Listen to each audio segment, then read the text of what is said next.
लइकवा के सोझन दबंग बना देवरू पीके तू करे लगा ना बटांकी आदमी हवा की हवा तू मांगी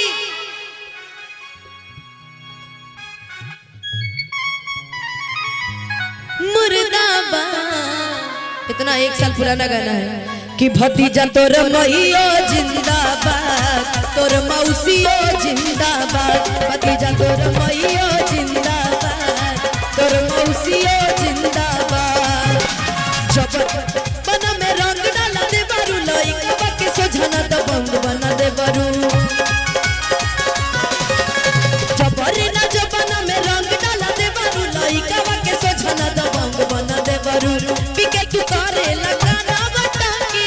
आदमी हवा तू हवा की मांगी असरही पे चुकारी तोहर मुर्दाबाद।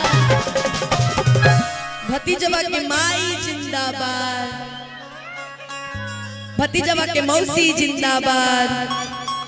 है माई है मौसी है भतीजा तोर मैया जिंदाबाद तोर मौसियो जिंदाबाद भतीजा तोर मैया जिंदाबाद तोर मौसियो जिंदाबाद।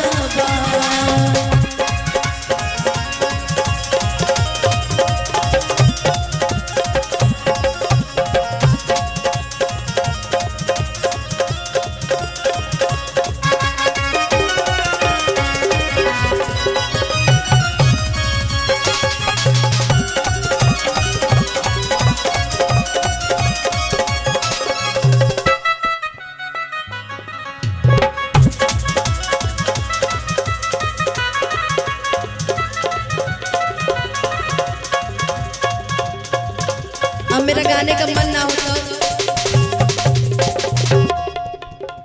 अच्छा मेरा इसका के गाने का मन ना होता